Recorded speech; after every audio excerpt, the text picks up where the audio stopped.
Welcome back to Up the Villa. Delighted to be joined again by Earl, avfc scout. How you doing, mate?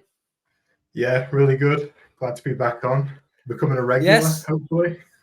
Yeah. So everyone, make sure you are subscribing, smash a like, and comment your thoughts on everything that we discuss as well. Links to Earl's socials will be in the description as well, so go and show them some love. Hello to Monchi as well, who watched our last episode that we did together when we were talking about Onana. So we've got a couple of names in here as well. So you might want to pick up the phone in a second and sort of get onto them. So but I mean, we chatted about Onana and we've signed Onana. So I might as well get your thoughts on Onana and what you think he'll bring to Aston Villa.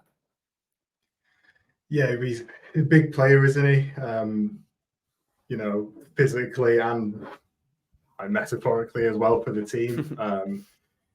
Brings that height, bit of physicality, bit of aggression in midfield, which I think we were obviously lacking last season, and then set pieces as well, which is sorely needed. Yeah, definitely. That area definitely needs looking at. Do you think that he will evolve into a player that we've currently, and aside to his game, that we've not seen yet? Or do you think he's the player that we've seen at Everton and Belgium? That's what we're getting, and that's how he's going to play for Villa. Where do you feel like you are with his development at the age of 22? Yeah, well, I mean, he's 22. I think that's a major thing that's easy to forget because he's been around. To be fair, he's been in the Champions League. He's been at Everton for a couple of seasons now, however long that's been. And I think even at his time with Everton, for me, he's improved a lot. If you look back at his stats over the past couple of seasons, progressive passing, for example.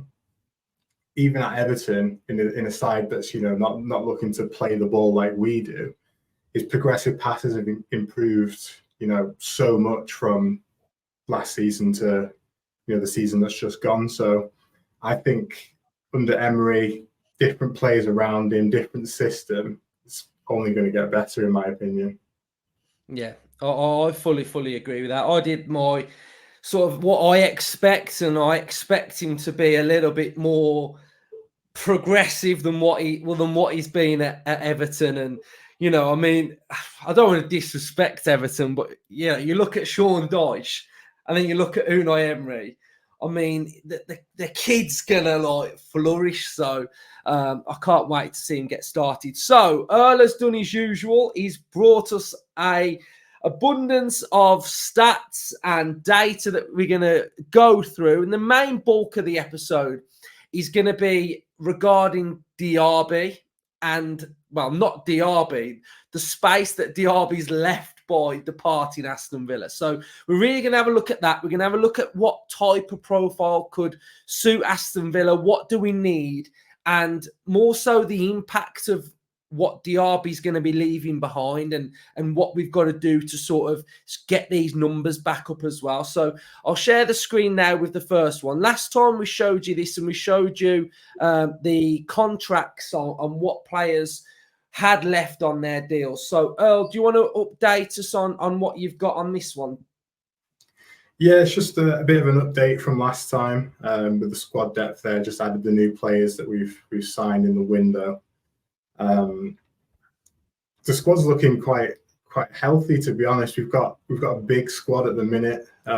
This on the screen now is just the outfield players. If we're including goalkeepers as well, that's bringing us then to around 30 players, to be honest. So I think in terms of the squad itself, probably could do with trimming down a bit.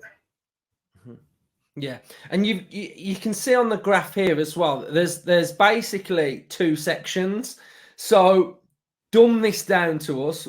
What are the two sections?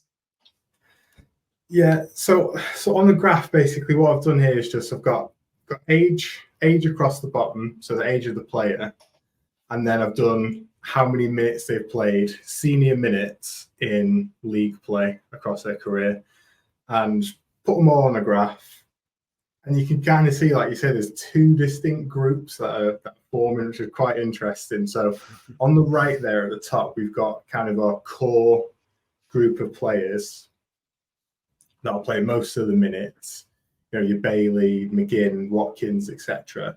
These are all the players that are in their prime, kind of from 26 to 30, 31. So we've got a lot of those kind of players there, and then we've also got the other group, which I've included Kamara in. He kind of looks a bit on his own there in the middle, but Yeah. We've got that younger group as well that are all coming through, 18 to 24. These young players that are all potentially going to come through together, which is really, really positive for the future, I think.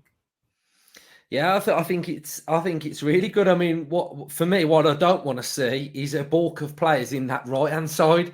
You want to see a balance to the squad. And you mentioned there that the fact that we've got a lot of players, but we've kind of got a bit of everything. And I think one of the big things for me in this window, looking ahead to next season, I think we need to do more and we need to sign more and some need to go, is that I kind of feel like the squad as it stands is a bit more stacked out. And I think that's something that we severely lacked last season.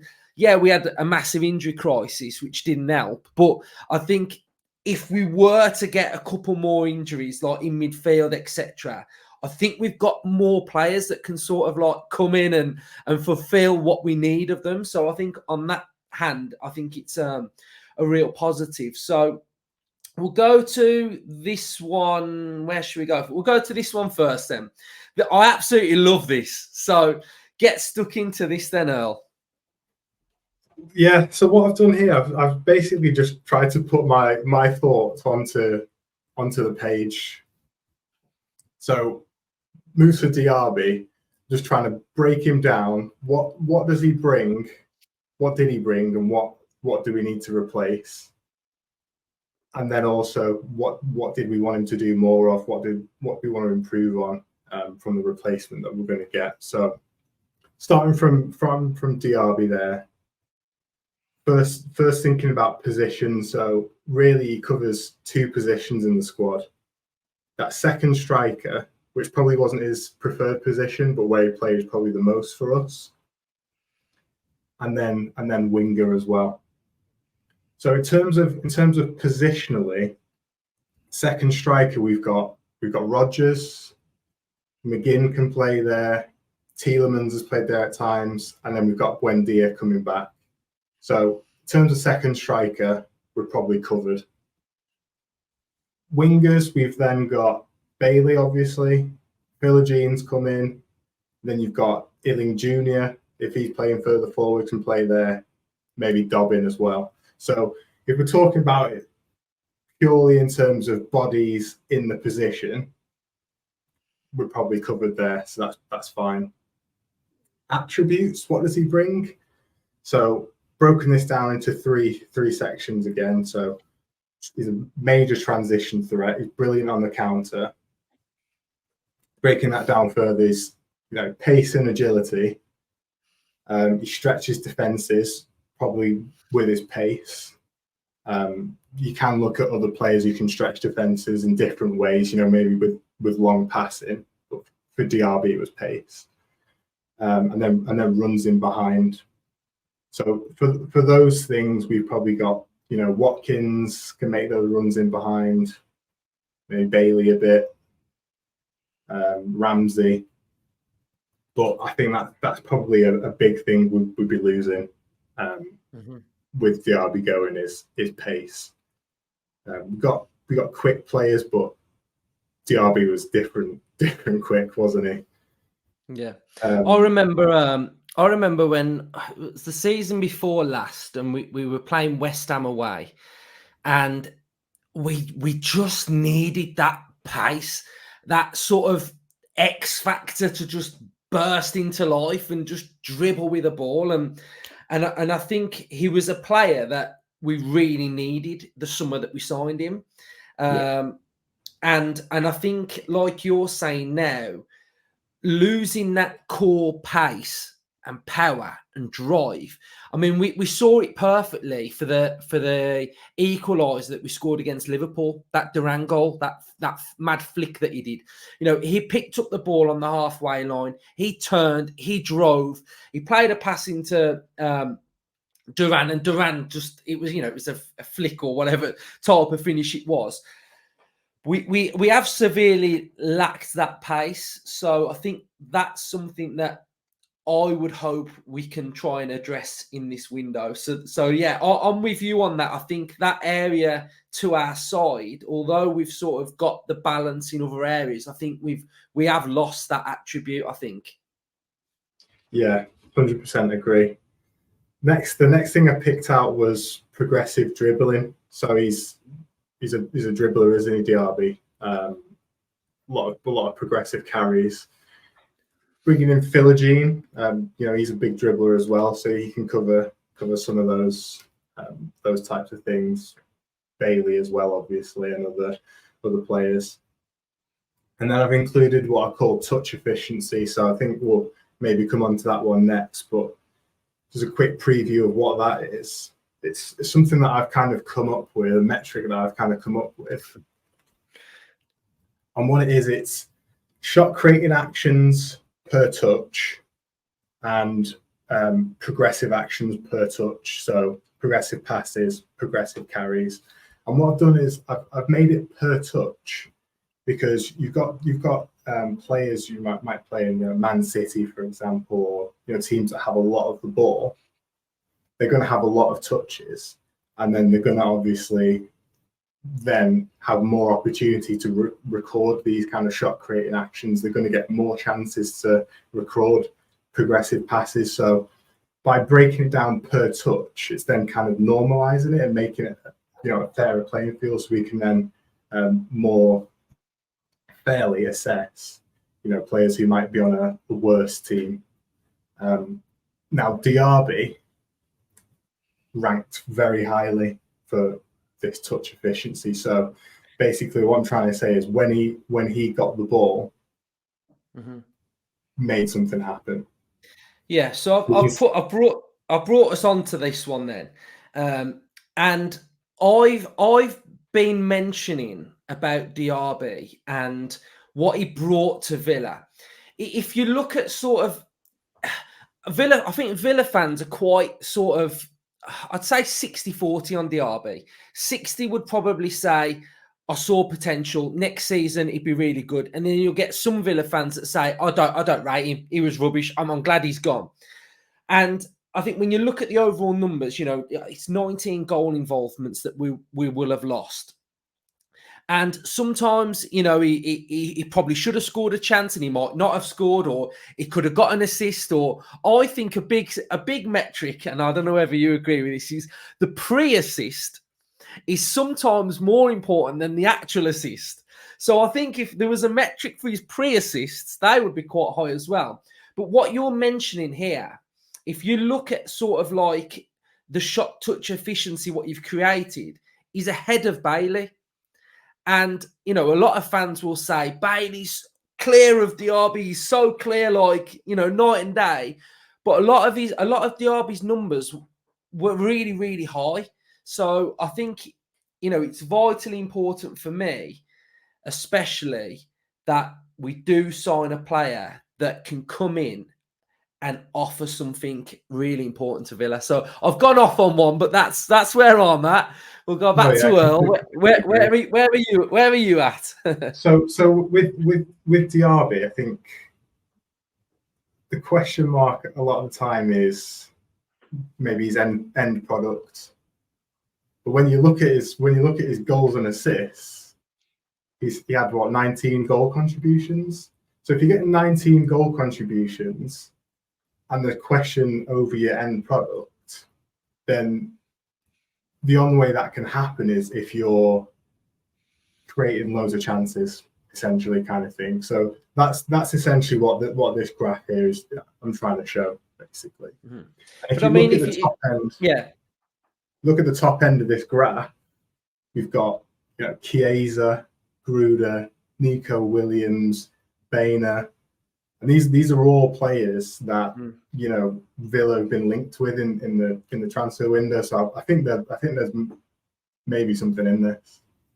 Yeah, I'm totally with you. So if we go back, then I think we're on what we on. We're on areas to improve. Then so.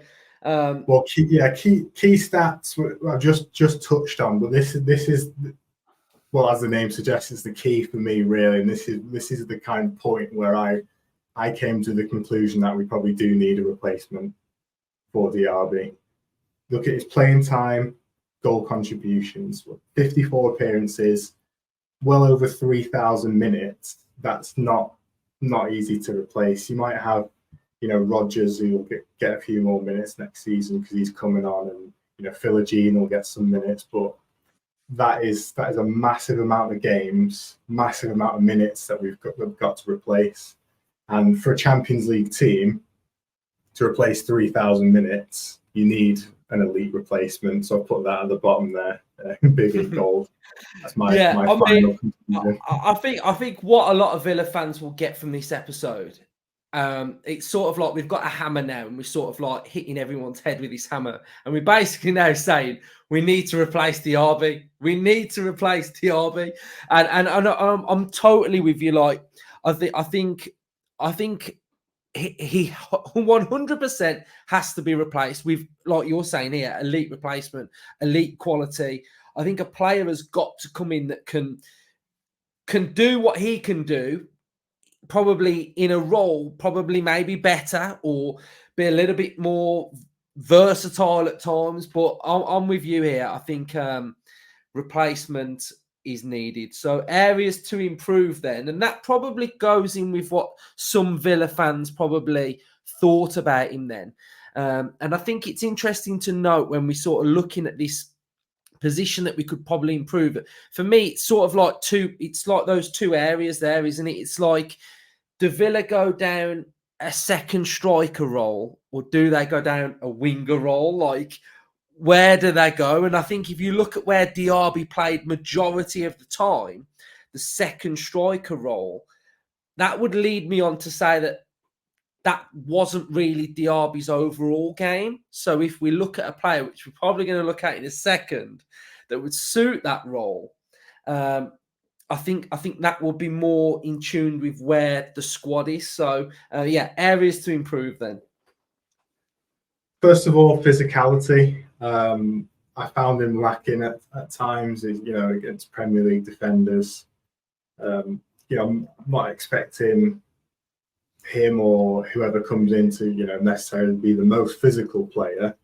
But the ability to ride a challenge when you need to is absolutely essential.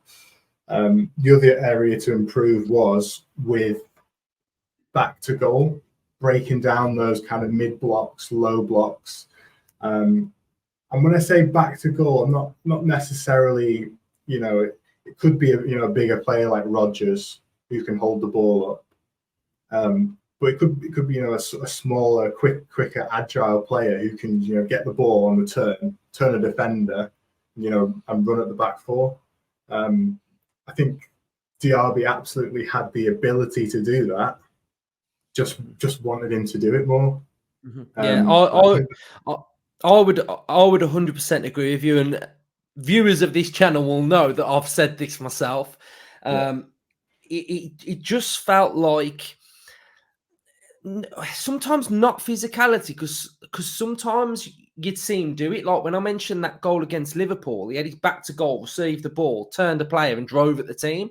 But it just felt like at times it just wasn't there. And I think when you look at a player like, for example, Zaniolo, at times he looked like he could do it, and then at times he couldn't do it. And it's like, and then I think there's some games where, I can't remember what game it was, where we just kept going long to him. Like, it must have been a tactic from memory. I think it was Newcastle at home when we got absolutely battered, and we tried to do that sort of like John McGinn on Dan Burn tactic, and we were doing it to Diaby, and it was just like over his head. It weren't sticking, and so I think with you that type of area to his game was lacking, because, you know, if you actually think about how he played, you know, his role at times as well wasn't to just stand next to Ollie Watkins. It was to come and make up that box midfield. So it's coming to make part of that midfield. So you've got to come and receive the ball, or sometimes give a little give and go and then just peel off and run. Or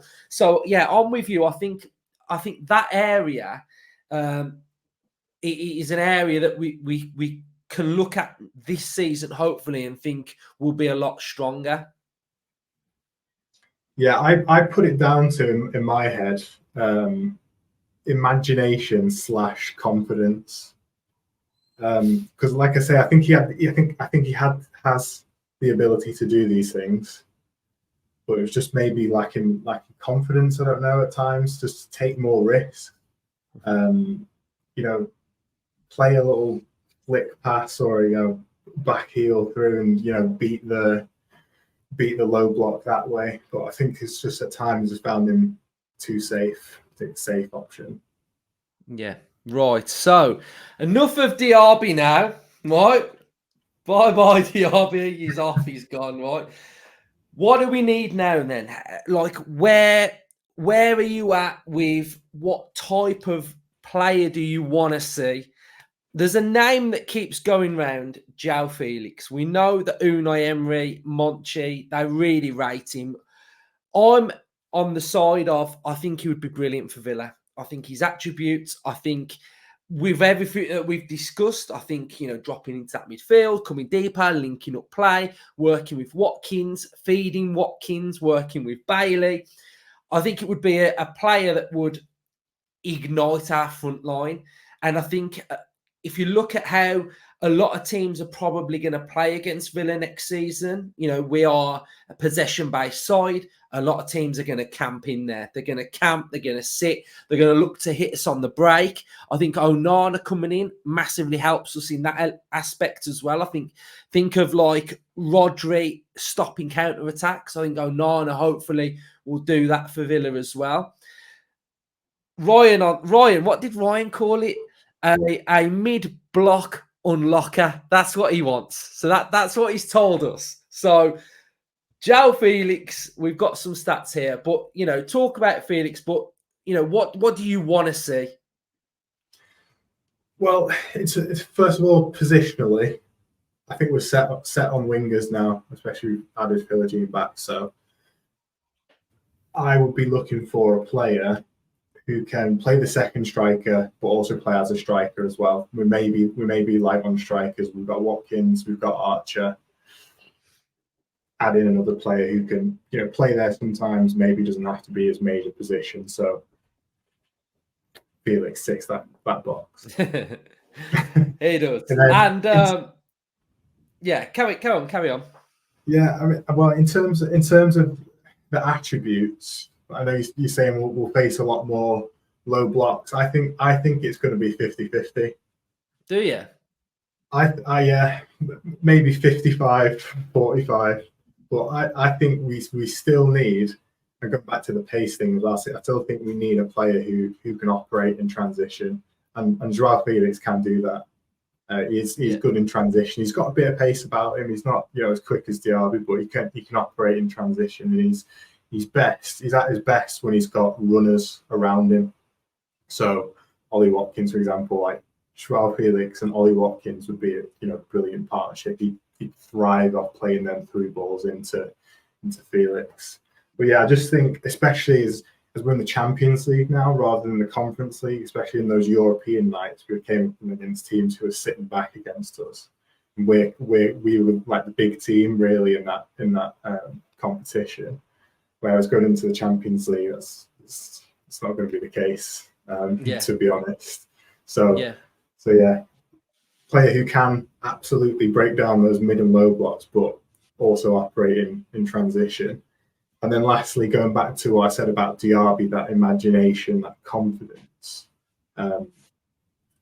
bit of, you know, creative flair. Joao Felix has got that as well. You know, he'll play those, you know, through balls in crazy angles that you don't think you're going to make. You know, he'll play those Trivela passes with the outside of his boot that we saw, you know, Douglas Luiz doing. He'll play those little flick passes, and I think sometimes it's just what you need, and it'll once he's on the same page with Watkins and Bailey and Ramsey, Rodgers, could be box office at Villa Park. Yeah, I know a lot of Villa fans will be screaming now at the phone or the iPad or the TV going, is it that Buendia? So where would you stand on can Buendia not do what Felix can do? Where are you at with that? Yeah, well, he's probably the most similar player in the squad. I would compare Felix to Buendia. Can do a lot of the similar things, yeah. The question mark is obviously coming back from his injury. We've not seen him play yet. How is he going to be? We don't know. And then also the contract as well of Buendia. He's got, I think he expires in 2026, so it's coming to decision-making time where are we going to extend his contract? So those are the things to think about. But yeah, we do have players in the position, so it's not an absolute necessary that we do sign a player in that position. It's probably nice to have, and that's probably a good negotiation tactic for us as well. We've done a lot of studying up on Monchi and his guys, and those guys will always have a plan. They'll have a list of players. Joao Felix might be at the top of the list, but they'll have a backup, have replacements, and we've got replacements in the squad as well. So if Atletico Madrid or whoever's trying to get 70 million out of us or however much for Joao Felix, we've got the negotiation tactic there of we can walk away if we need to. We can get that. We can get that price down, I think. Yeah, well, that does at this moment in time feel like what is happening at the minute. Now, another player that I know a lot of Villa fans really rate is Maximilian Bayer. I really rate him as well. I think he's brilliant. So, where are your thoughts on him? Do you think he could do this similar sort of role? Yeah, I'm gonna say this quietly, but I think he would be my choice to be Watkins' successor. So Watkins is 29. He's got years left, but thinking 5 years down the road, I think Bayer could become what Watkins is. When I watch him, it gives me Watkins vibes, young Watkins vibes. Where because Watkins played out on the wing a bit. Wasn't really a winger, wasn't really a striker, maybe more of that inside forward type of player. Bayer kind of gives me those vibes at the minute, so I think I find him to be quite similar to like a young Watkins. I think his future would be at striker down the line. Probably needs to improve his physicality, especially if he's going to come to the Premier League. But yeah, I think he could become a Watkins type player.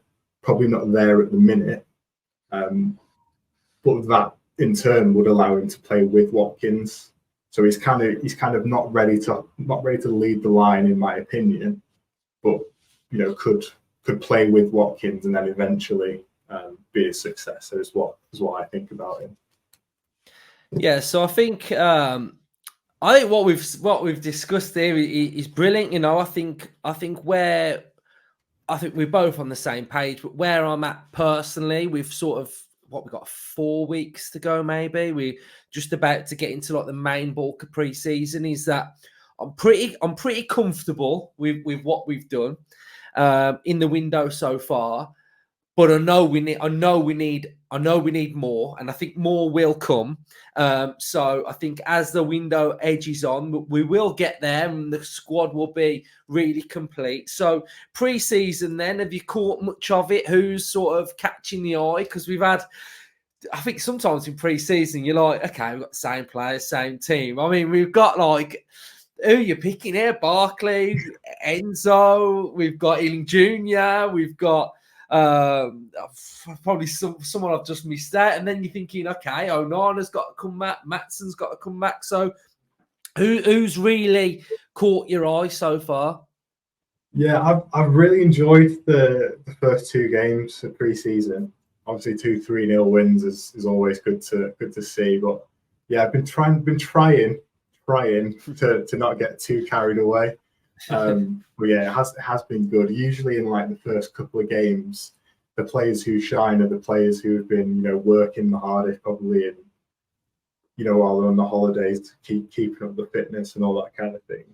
I think that shows particularly, first of all, Aston Nedeljkovic. So he's been lively, hasn't he? Really active. Where do you again, like it's sort of like, when you've like, I've done some match reactions, and sometimes you don't want to go all in. You don't want to be like, this kid's amazing, and then he's off on loan. So like, where are you at with him then? Do you think that from what you've seen so far, would you say he's squad level so far, in a sense of match day squad, West Ham away, or do you still need to see more basically on as the tour goes on? Yeah, I mean, it's obviously early days, but where I'm at with him is absolutely in the squad match day one. Mm-hmm. Don't think he'll be a starter by any means, unless we see something amazing for the remaining preseason games. But absolutely in the squad. I mean, he's 18 years old. It's incredible, how confident he looks. You've seen the amount of minutes that he's had in the Champions League with Red Star. I think the one thing for him so far is he's been good going forward. Mm-hmm. We've not really seen too much defensively. He's maybe not had to because of the level of opposition that we've played. Maybe not. He's not been up against that kind of elite level winger yet. So I'd be intrigued to see how he does defensively as well. But yeah, the signs are there at the minute. He's looking good to me. He can overlap. Yeah. He's been coming inside. It's really pleased with him. It's kind of like it's kind of what, for me as a fact, it's what I want to see. You know what I mean? Like, yeah, and I think it's what I want to see, but I know it's coming anyway because I know what Emery's like. When there was one time when he sort of stepped into sort of like midfield, and then he sort of peeled off and done an arching run and sort of like inverted past Bailey or whoever was on the wing, and I was like, I like that. I like it. So I think that's been really pleasing. I mean, Rodgers, they've got a bit of an understanding already, haven't they? Yeah, definitely. Nedeljkovic and Bailey. You see him talking before the game, and Bailey's telling him where to go and where he wants the ball. It's good to see. And I mean, again, another partnership that I think the minute I saw it, I was like, I like it. Barkley and Rodgers, they've got like this understanding already that I'm sort of like, I like that as well. I think it's just a case of good players, want to play with good players, and this is why they're just on the same wavelength. Been really impressed with Barkley, and I came into this preseason with really high expectations of him because he's 30, turning 31, so with that kind of age profile coming into, you really need to have an immediate impact. So I had really high expectations of him, and he's not disappointed so far. I think he's been really good, like a midfield general. Really, he's kind of running the show from the middle. Yeah. And like you say, on the same page with Rodgers, who's been unbelievable so far in preseason for me. I know I think it really suits like Monchi's policy. I know you've been doing a lot of research on him, but he has the ones that sort of like fit in straight away, ready to go straight away, and then he's got the ones that maybe take a bit more time, etc. And I think Barkley for me was always going to be one that just goes in there and just needs no adaptation whatsoever. Like, if I reckon Barkley's probably like going to be Unai Emery, one of his easiest pupils to sort of like work with, because I just think he just gets it. He's got a lot of understanding. He's got a lot of experience, and I think Barkley's gonna surprise a few. I just get good vibes from him, like watching the training videos that they put out and everything like that. Just looking at Barkley, he just looks switched on. He just Do you know there was one like he wants there was it. Do you know what I mean? there was one, and there was one video Villa put out, and it was like I don't know whoever the coach was, because you didn't see. Just literally blew the whistle, and he was like sweating. He just walked off, and I was like, his job's done. Like he's gone, done his job, off he goes. And I'm like, that's Barkley. That is Barkley. That is. So fantastic stuff. So so we go to America, and obviously I think a lot of the Villa players that have been on the tour are have been at the Euro, will sort of start coming back, like McGinn, Tielemans, Onana, Maatsen.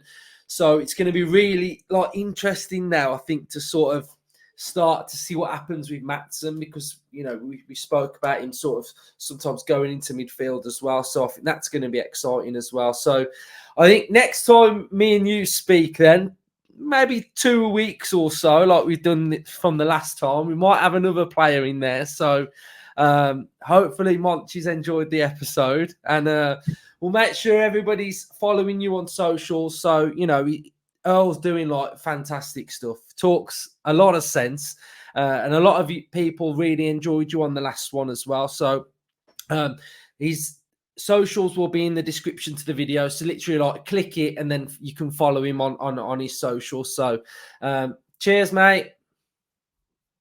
Yeah, cheers. Up the Villa. Up the Villa.